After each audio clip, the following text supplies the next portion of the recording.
Hi welcome to our channel. ప్రస్తుతం మనతో పాటు దాము బాలాజీ గారు సీనియర్ జర్నలిస్ట్ వారితో ఒకసారి మాట్లాడదాం. సార్ నమస్కారం సార్.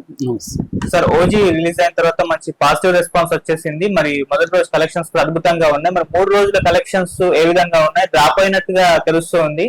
మరి నిన్న వీకెండ్ అయినా కూడా డ్రాప్ ఎందుకైంది? మరి ఈరోజు సండే పెరిగే అవకాశం ఉందా, లేకుంటే అదే ట్రెండ్ కంటిన్యూ అయ్యే అవకాశం ఉందా? ఎలా ఉంది సార్ దీని కలెక్షన్ రిపోర్ట్? మరి 500 క్రోర్స్ క్లబ్ లోకి చేరే పరిస్థితులు కనిపిస్తున్నాయా సార్? ఓపెనింగ్స్ లో మాత్రం ఓజీ నిన్న మనం చెప్పుకున్నాం ఆల్రెడీ. ఓపెనింగ్స్ లో మాత్రం ఓజీ టాప్ 7 లో 4వ ప్లేస్ లో 3వ ప్లేస్ లో ఉంది.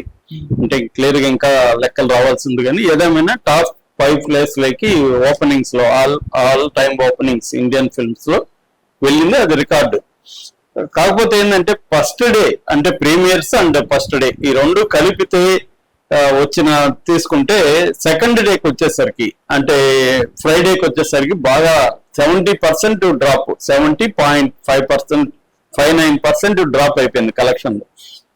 మళ్ళీ థర్డ్ డే సాటర్డేకి వచ్చేసరికి 1.3% డ్రాప్ అయిపోయింది మళ్ళీ దాంట్లో నుంచి కూడా. సో ఎందుకు డ్రాప్ అయిపోతుంది అనేది ఒకటి.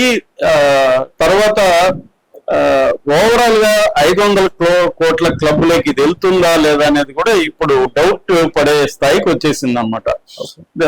డివివి దానయ్య వాళ్ళకి సంబంధించి డివివి ఎంటర్టైన్మెంట్స్ పేజీలో మన అఫిషియల్ పేజీలో చూస్తే వాళ్ళు ప్రీమియర్ అండ్ ఫస్ట్ డే కలిపి 154 crores గ్రాస్ వచ్చినట్టుగా ప్రకటించారు.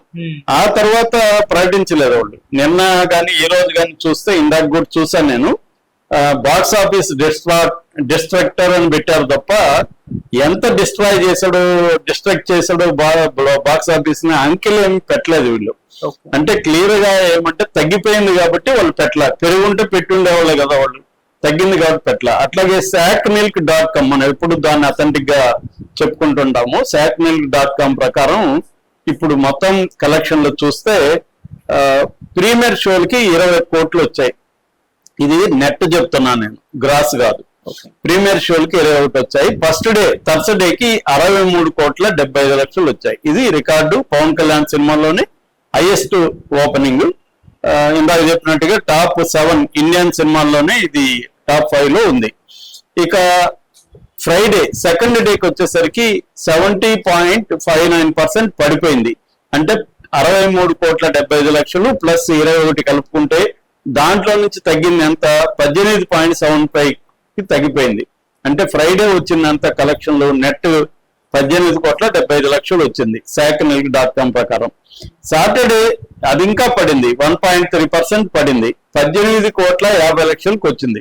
టోటల్ గా నిన్నటికి సాటర్డే ఈవినింగ్ కి వచ్చిన కలెక్షన్లు ఎంత అంటే 122 కోట్లు. ఈ 122 కోట్లు కూడా తెలుగు రాష్ట్రాల నుంచి లేకపోతే తెలుగు ప్రజల నుంచి వచ్చింది. ఎంత వచ్చింది? 119.90 లక్షలు తెలుగు రాష్ట్రాల్లో నుంచి వచ్చింది. ఇక తమిళనాడులో 57 లక్షలు మాత్రమే వచ్చింది 3 రోజులకు సంబంధించి. హిందీలో 1.40 లక్షలు మాత్రం వచ్చింది 3 రోజులకు సంబంధించి. కన్నడలో జస్ట్ 13 లక్షలు వచ్చింది. అంటే ఇది పాన్ ఇండియా సినిమాగా ఆడలేదు అసలు, ఓన్లీ తెలుగు సినిమాగా మాత్రమే. ఎందుకంటే మేకర్సే దీన్ని పాన్ ఇండియా సినిమాగా ప్రొజెక్ట్ చేయలేరు ముందు నుంచి కూడా. కాబట్టి నాన్ పాన్ ఇండియా సినిమాగా మనం లెక్కేసుకున్నప్పుడు ఇది ఫస్ట్ డే బ్రహ్మాండంగా చేసింది, కానీ మళ్ళీ ఆ హైప్ ని కొనసాగించలేకపోయింది. అట్లాగే నిన్న సాటర్డే ఆక్యుపెన్సీ రేట్ చూసుకున్నప్పుడు కూడా తెలుగులో 42% మాత్రం ఉంది. ఫస్ట్ డే మనకి 68 నుంచి 69% ఉంటే మూడో రోజుకి వచ్చేసరికి 42% పడిపోయింది. తమిళ్లో 15% ఉంది, హిందీలో 8% పడిపోయింది. సో హిందీలో కూడా నేను కారణం చెప్పా. హిందీలో ఏంటంటే దీన్ని మల్టీప్లెక్స్ లో రిలీజ్ చేయలేదు. దానికి ప్రధాన కారణం ఏంటంటే ఓటీటీ నెట్ఫ్లిక్స్ లో వీళ్ళు మాట్లాడుకునేది అంటే 4 వారాల్లో నెట్ఫ్లిక్స్ లో వేసుకోవచ్చు అని. సో 4 వారాల్లో హిందీలో రూల్ వేరే ఉంది. అక్కడ మినిమం 8 వారాల్లో వేయాలి. 4 వారాలు వేస్తే వాళ్ళు మల్టీప్లెక్స్ లో రిలీజ్ ఒప్పుకోరు. అందుకని వీళ్ళు నెట్ఫ్లిక్స్ తో ఇది ఉంది కాబట్టి చేయలేదు. ఎందుకంటే హైప్ ఎంత ఉన్నప్పటికీ ప్రొడ్యూసర్ భయం ఉంటది కదా, ఇది కలెక్షన్ ఎంత చేస్తుందో ఏమో, దీని పట్ల నెగిటివిటీ ఉందనేది కూడా ప్రొడ్యూసర్ భయం ఉంటది. కాబట్టి సేఫ్ సైడ్ ఆయన చూసుకున్నాడు. అందుకని ఇది ప్రీ థియేట్రికల్ రిలీజ్ బిజినెస్ 225 కోట్లు అయిపోయింది ఆల్రెడీ. నాన్ థియేటర్ రేట్లు మంచిగా వచ్చాయి. కొన్నాళ్ళకు కూడా ఎవరికి లాస్ లేదు. ప్రాజెక్టు ఖచ్చితంగా ఇది హిట్ సినిమా, నో డౌట్. కాకపోతే వీళ్ళు ఊహించినట్టు లేకపోతే ప్రొజెక్ట్ చేసినట్టు బ్లాక్ బస్టర్ అయితే కాదు. కలెక్షన్లు డౌన్ అయితే స్టార్ట్ అయింది. ఈ రోజు చూడాలి, నిన్ననే లేదు ఈ రోజు మాత్రం పెరుగుతుందా అంటే డౌటే మనకి. అయితే దీనికి కారణాలు ఏంటి అనుకున్నప్పుడు ఫస్ట్ హైప్ ఉండడానికి కారణం అంటే అభిమానులు కసిగా తీసుకున్నారు. హరిహర వీరమల్లు ఫ్లాప్ అవడంతో దీన్ని ఎట్టి పరిస్థితుల్లో చేయాలని. రెండోది అభిమానులకు కూడా హరిహర వీరమల్లు నచ్చలేదు, కానీ ఇది నచ్చింది. ఎందుకంటే పవన్ కళ్యాణ్ ని ఈ స్థాయిలో బిల్డప్లతో ఇప్పటివరకు ఏ డైరెక్టర్ చూపించలేదు. సో పవన్ కళ్యాణ్ ఫ్యాన్స్ కి పవన్ కళ్యాణ్ అలా చూడడం ఫెస్టివల్ లాగా, అంటే ఒక రజనీకాంత్ స్టైల్లో పవన్ కళ్యాణ్ ని ఆ స్లో మోషన్ వాకింగ్స్ అవన్నీ కూడా జాగ్రత్తగా సుజిత్ కన్స్ట్రక్ట్ చేసుకుంటూ వచ్చాడు. ఫైట్స్ కూడా పవన్ కళ్యాణ్ ముఖం కనబడకుండా దీని ఫైట్లలో కూడా పవన్ కళ్యాణ్ ని ఎట్లా లేపాలనేది జాగ్రత్తగా స్టార్ ఎలిమెంట్ అంటారు, ఒక స్టార్ ఎలిమెంట్ ని ఎట్లా ప్రొజెక్ట్ చేయాలి అని ఒక ఫ్యాన్ బాయ్ మూమెంట్ ని సుజిత్ తీసుకెళ్లాడు. అది ఫ్యాన్స్ కి బాగా నచ్చింది. రెండవది ఏంటంటే జనసేన నాయకులు గత అనుభవాల దృష్టిలో పెట్టుకొని, ఎందుకంటే హరిహర వీరమల్లికి ఓపెన్ గానే వాళ్ళు బహిరంగంగానే టికెట్లు బుక్ చేయడం, ఆడియోలు కూడా లీక్ అయిపోయినాయి. నువ్వు ఆ థియేటర్లు చూసుకో, నువ్వు ఈ థియేటర్లు చూసుకో అని. దానివల్ల మాజీ ఐఏఎస్ ఆఫీసర్ విజయ్ కుమార్ కోర్టుకెళ్ళి గవర్నమెంట్ మొత్తం మిషనరీని తన వ్యక్తిగతంగా వాడుకున్నాడు పవన్ కళ్యాణ్. అట్లాగే ఒక మంత్రి పదవిలో ఉంటూ ఆయన కమర్షియల్ యాక్టివిటీ చేస్తున్నాడు అనేది కోర్టుకు వెళ్ళారు, కోర్టులో పెండింగ్ లో ఉంది. అందుకని ఈసారి ఏం చేశారంటే సైలెంట్ గా టికెట్లు వాళ్ళు బల్క్ టికెట్లు కొని డిస్ట్రిబ్యూట్ చేసుకున్నారు. ఈ రెండు కారణాల వల్ల అది బిగినింగ్ లో కలెక్ట్ చేసింది. దాని తర్వాత అభిమానులు ఎన్నిసార్లు చూస్తారు, సో తగ్గిపోతారు. ఎవరు చూడాలి? జనరల్ ఆడియన్స్ చూడాలి, యూత్ చూడాలి, ఫ్యామిలీ ఆడియన్స్ చూడాలి. ఇక్కడ నెగిటివ్ రివ్యూలు మొదలైనవి. ఫస్ట్ డే రివ్యూలు ఏమో అగ్రిగేట్ రివ్యూ చూసుకుంటే 2.75 ఉంది 5కి. ఓవరాల్ ఇండియాలో అగ్రిగేట్ గా మెయిన్ రివ్యూలు అంతా చూసుకుంటే మనకి గ్రోక్ కానీ చాట్ జిపిటి కానీ చెప్పింది 2.75 చెప్పాయి.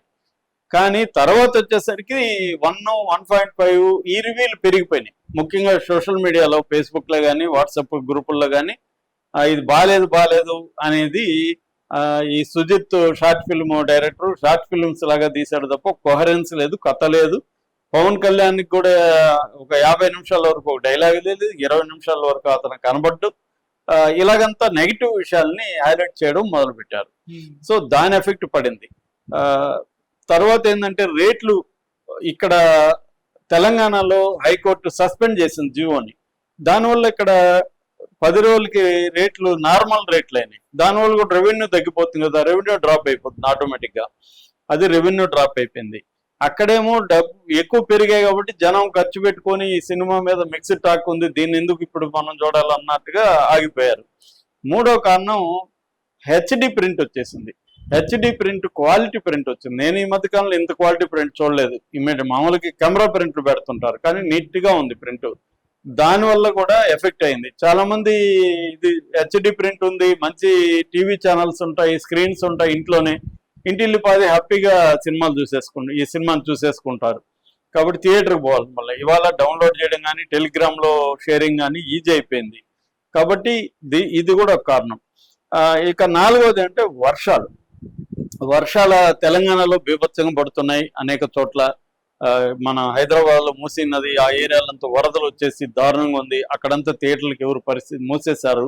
కాబట్టి అట్లాగే ఆంధ్రప్రదేశ్ లో చాలా చోట్ల పడుతున్నాయి. వర్షాలు పడడం వల్ల వెళ్లాల్సి అనుకున్న వాళ్ళు కూడా వెళ్ళరు. ఆల్రెడీ పోలీసులు హెచ్చరిస్తున్నారు, పని ఉంటేనే రండి అని. కాబట్టి చాలా చోట్ల ఈ ప్రాబ్లమ్స్ ఉన్నాయి. కాబట్టి జనరల్ గా అయితే నైట్ షోలు బాగా బుక్ అవుతాయి పవన్ కళ్యాణ్ సినిమాకి. కానీ ఇక్కడ వర్షాలు ఈవినింగ్స్ ఎక్కువ పడుతున్నాయి కాబట్టి అది కూడా ఒక కారణం. ఇలాగా మల్టిపుల్ రీజన్స్ తో ఈ సినిమా కలెక్షన్లు అనేవి తగ్గిపోయినాయి. ఈ రోజు చూస్తే మనకి ఈ రోజు ఈవినింగ్ కి సండే కాబట్టి ఇంకా డౌన్ అవుతుందా, లేకపోతే ఫ్రైడే సాటర్డే సండే లాగా 18 కోట్ల రేంజ్ లో ఉంటుందా అనేది చూస్తే మనకి ఇంకొక ఐడియా వస్తుంది. ఏదేమైనా మండేకి అయితే ఇది కొంత డౌన్ అయిపోతుంది. 500 కోట్లకి వెళ్తుందా అంటే ఇప్పటి వరకు గ్రాస్ తీసుకుంటే 200 కోట్లు క్రాస్ చేసింది. 250 కోట్లలాగా వెళ్ళింది గ్రాస్ అని చెప్తున్నారు. కరెక్ట్ గా ఎవరు ఫిగర్ ఇవ్వట్లేదు గ్రాస్. ఈ రేంజ్ లో వెళ్తే కొద్దిగా డిఫికల్టే. 500 కోట్ల కంటే ఇంకొక 300 కోట్లు గ్రాస్ చేయాలి కదా. అది లాంగ్ రన్ లో మనం చేయగలుగుతుందా లేదా అనేది కొంత టఫ్ అని చెప్పొచ్చు మనం. Okay sir, thank you so much sir.